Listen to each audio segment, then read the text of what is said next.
Many folks keep photographs of departed family members without realizing that certain simple actions can truly impact our emotional well-being and even the energy of our homes. This isn't about superstition, but a deeper understanding of how we navigate grief, memory, and attachment.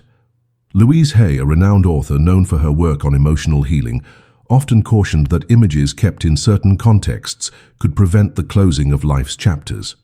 The issue isn't having photos of loved ones, but rather how we relate to these images. Some attitudes can intensify sorrow, prolong suffering, and even block new beginnings. That's why understanding what not to do with these photos is more important than it might seem. The impact goes far beyond mere decoration or the organization of forgotten drawers. It's directly linked to how we preserve ties with those who have passed and how that interferes with our own inner peace. Many people keep old photos in prominent places in their homes, as if trying to halt the passage of time.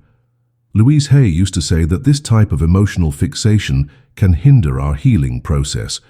She wasn't advocating for forgetting, but rather for respecting life's natural flow. Having a photo in a cherished spot is very different from surrounding oneself with images that constantly plunge us into longing and sadness. When we cling excessively to the past, we block space for the present.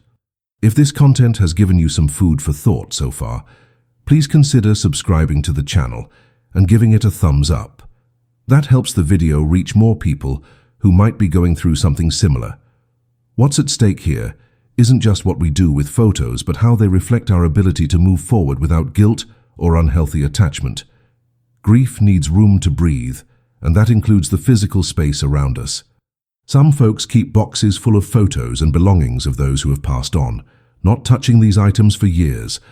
Simply holding on to things without purpose can keep grief frozen.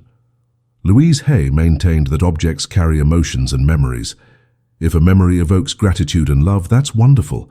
But if it only brings a heavy heart and sadness, perhaps it's time to reevaluate what's being kept. This doesn't mean discarding or erasing memories, but rather giving them new meaning. A good starting point is to separate the photos that spark positive feelings and place them in a respectful and grateful spot. The others, which only bring suffering, can be carefully stored away or even released. The decision is always personal, but it should be accompanied by emotional awareness. Attachment without reflection can turn into a prison, and no loved one would want us to remain trapped in sorrow forever. Another common mistake is keeping photos of deceased loved ones in the bedroom, especially right by the bed. It might seem harmless, but according to Louise Hay, this habit directly interferes with the energetic field of sleep. The bedroom is a space for rest and renewal. When it's filled with sad memories or images that remind us of loss, the subconscious tends to remain on alert. This affects sleep quality and can cause feelings of melancholy without apparent cause. Ideally, this space should feel light, welcoming, and focused on the present. Photos can certainly be in other rooms, as long as they are placed there with clear and healthy intention. If you feel you aren't sleeping well or always wake up with a heavy heart, it's worth observing what's around you. Sometimes the most subtle change can bring relief, and when the home breathes lightness, the soul also finds room to rest. Then there are those who transform their entire home into a kind of memorial altar. Portraits everywhere, personal objects displayed, clothes left in closets years after a loved one's passing. This scene might seem like a tribute, but often it's an unconscious way of denying the absence. Louise Hay emphasized that honoring a memory is not the same as paralyzing one's life. When every corner of the house reminds us of what was lost, we fail to see what we still have. This doesn't help the one who left, and certainly not those who remain. The grieving process is real, but it needs to move forward. Keeping life frozen around memories prevents new experiences from blossoming. The home needs to reflect the continuity of life, not just what was left behind. Keeping some objects with affection, yes. Turning the house into a permanent memorial, no. That throws the present out of balance and stifles hope. A less discussed point is the presence of photos of deceased loved ones on social media, especially on profiles that remain active as if the person were still present. In many cases, family members maintain these profiles as a way to preserve memory. However, according to Louise Hay's principles, This can reinforce attachment and hinder the necessary emotional closure. When a profile continues to receive messages as if the deceased could respond, it creates an illusion that prolongs suffering.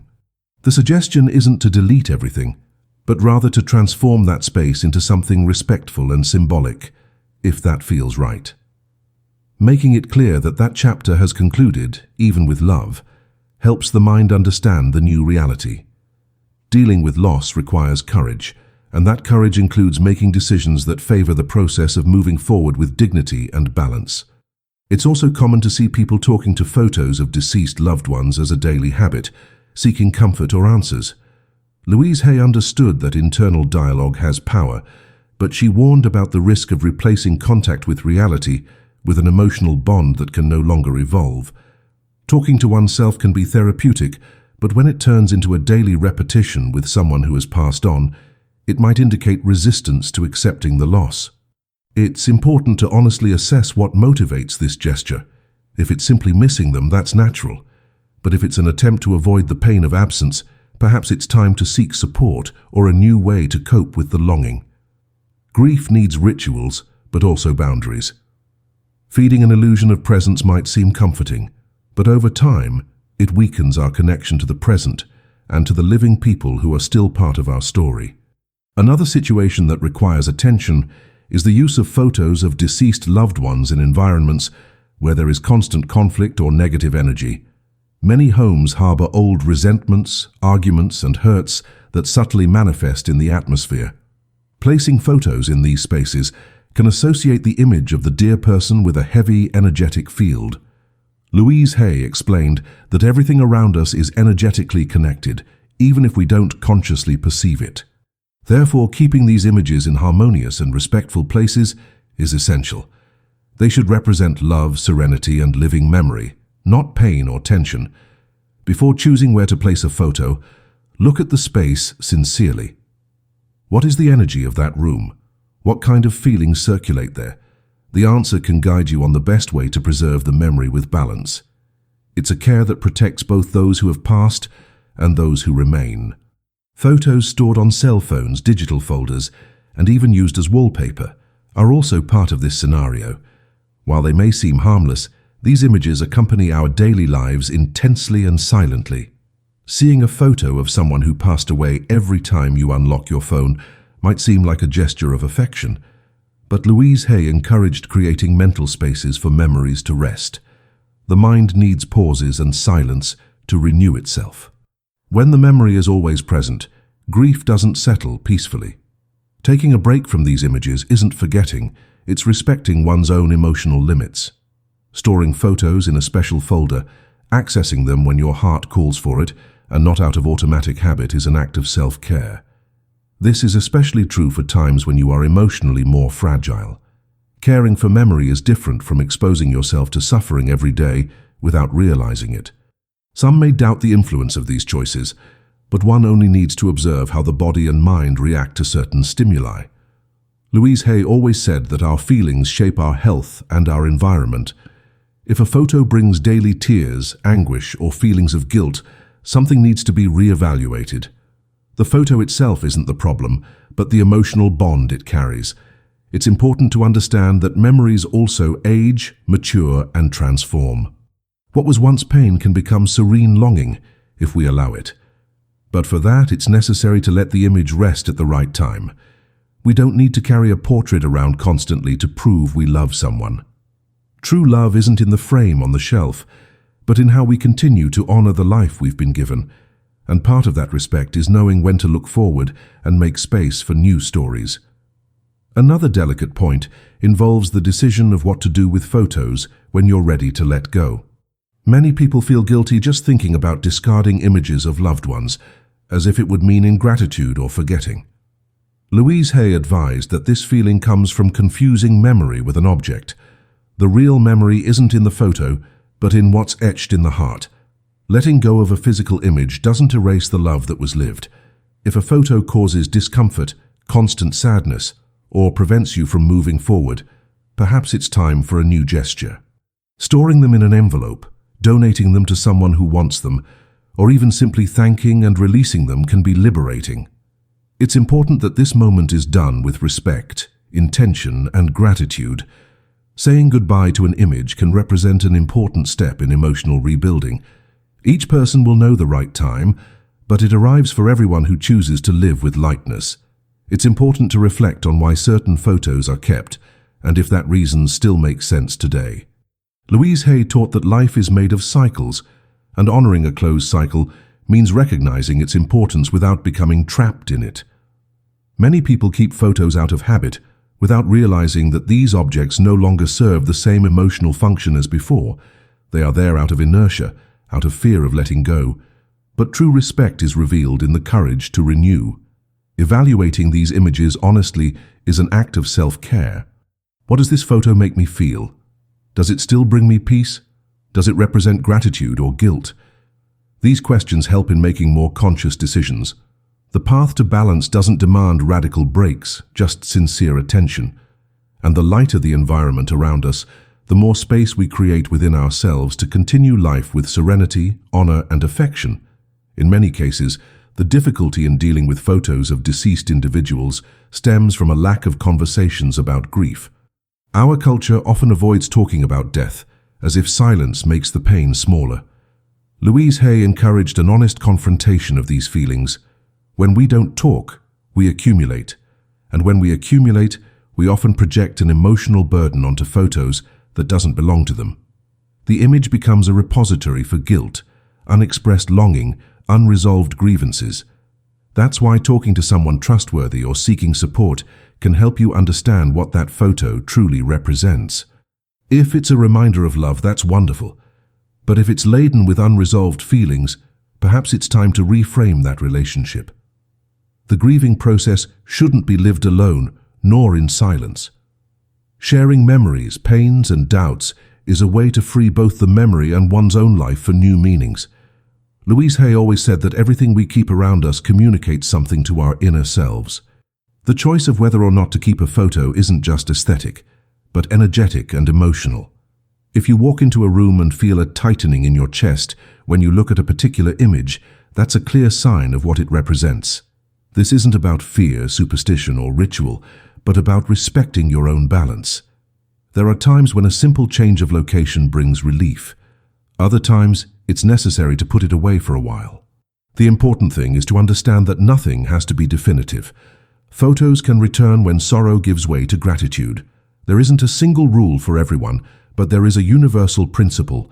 Everything in your home should help you live better, not tie you to what can no longer be changed. Taking care of your environment is also taking care of your emotional health. It's also worth remembering that, over time, the meaning of a photo can change. What once provoked tears may one day evoke a serene smile. Louise Hay spoke about the power of internal transformation and how our view of the past changes as we grow emotionally. An image of farewell can become a symbol of strength, overcoming, and love experienced. But this only happens when we allow time to do its work. Therefore, there's no rush to decide what to do with photos. The important thing is to pay attention to the feelings they evoke. If they still hurt today, it may be a sign that grief needs more time. But if they already bring a sense of peace, perhaps they are ready to occupy a place of honor and not of pain. Observing honestly is the first step to making lighter, more loving choices for yourself. It's also necessary to consider that old photos sometimes become shared emotional inheritances between generations. Louise Hay advocated that family emotional healing begins when someone chooses to break the cycle of pain. When we inherit images without understanding their context or without emotional connection, we can carry burdens that aren't ours. Therefore, it's essential to question what each photo represents to you. Just because it belonged to grandma, dad, or a distant uncle doesn't mean it has to stay on the shelf. It's possible to honor family history without carrying memories that don't emotionally belong to us. Choosing which photos to keep is an act of responsibility for one's own mental health. This isn't selfishness, it's maturity. Not every old memory needs to be kept alive by force. Some serve their purpose and can be returned to time with gratitude and freedom. There's also the spiritual side, which Louise Hay treated with respect, without dogma. She believed that when a soul departs, it wishes for those left behind to live their lives in peace. Keeping an image that only evokes suffering can, unintentionally, be a disrespect to that wish. This doesn't mean erasing history, but accepting it with lightness. If there is love, it will continue to live on in our actions, our choices, and how we treat others. A photo can be a bridge or an anchor. The decision of what role it will play is up to each individual. Reflecting on this is a sign of emotional and spiritual maturity. After all, we will all depart one day, and we certainly wish that those who loved us continue to live fully. Honoring memory is different from imprisoning oneself in it. The true tribute is to live well, with courage, dignity, and gratitude for all that was experienced alongside those who have passed. Many people wait to feel ready to make decisions about photos, but that readiness doesn't always come on its own. Sometimes it is the choice itself that makes us ready. Louise Hay taught that small, practical actions can open inner pathways. Moving a photo, writing a farewell letter, reorganizing a bookshelf. These are simple gestures that provoke significant shifts within us. Waiting for the ideal moment can be a disguised way of postponing the pain, but acting with kindness, even feeling a little discomfort, can bring us clarity. The photo doesn't have to be eliminated. It can simply change its function, from an object of longing to a symbol of respect, from a painful reminder to a memory of love. These transformations are possible when we decide to care for our history with responsibility and presence. Time helps, but conscious choice is what truly transforms. As the years go by, it's natural that we revisit old memories with a different perspective. Photos of deceased people can take on new meanings when they are no longer associated with the immediate pain of loss. Louise Hay spoke about the power of acceptance as a form of emotional liberation. Accepting isn't forgetting, nor ignoring what was experienced. It's understanding that everything has its time and that life keeps moving forward. When you look at a photo and feel gratitude, you know that image has found its rightful place in your story. The problem arises when we insist on keeping alive a pain that could have already been transformed. Giving new meaning to photos is a way to respect the past without sacrificing the present. It's also a way to tell yourself that the love experience continues to live in other forms, which don't depend on frames or objects. The true bond isn't broken by time. It merely reinvents itself with maturity. It's also important to respect each person's pace in this process. Some feel the need to keep images nearby for a long time. Others prefer to put them away early in their grief. Louise Hay never imposed rules, but offered reflections that helped people make conscious choices. When it comes to photos of departed loved ones, there is no absolute right or wrong. The most important thing is the intention behind each gesture. Keep them out of love, not guilt. Store them out of affection, not fear. Revisiting your own motivations helps you see if you're using images to connect with life, or to shield yourself from pain. And with that understanding, it becomes easier to make balanced decisions. Caring for photos is about caring for how we choose to remember, feel, and move forward. A simple picture can be both a burden and a balm, depending on how we choose to look at it with our hearts. As we age, we accumulate more memories, more losses, and also more wisdom. Photos come to represent not just people but phases of life, lessons learned, challenges overcome. Louise Hay taught that aging with serenity includes learning to let go with gratitude. Keeping only what nourishes the heart with lightness is a gift we can give ourselves. No one needs to live surrounded by images that bring constant pain.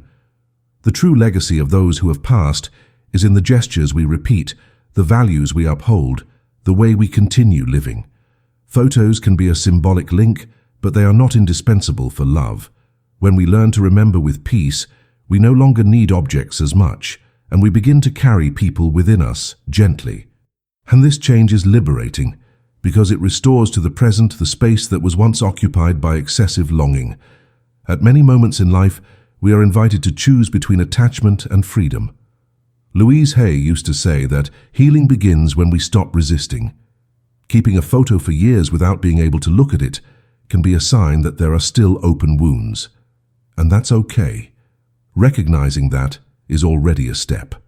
But it's also possible to decide with kindness that it's time to do something with that image. It could be a tribute, a letter, a new place in the house. The important thing is not to remain stagnant. Life keeps asking for movement, even when the heart still aches. And this movement is not a betrayal of anyone's memory. On the contrary, it's proof that we have been transformed by the love we received. Moving forward is the most beautiful form of gratitude. Photos can be part of this journey, as long as they serve life and not stagnation. Each person we love and lose leaves a space that will never be filled in the same way. But this doesn't have to be sad or paralyzing. Louise Hay maintained that pain can transform into wisdom and longing into motivation to live with more intention. When we look at a photo with that spirit, it becomes part of our strength. We don't have to forget anyone to move forward. We just need to give new meanings to what remains. What do you feel when you look at that image? If it's love, embrace it.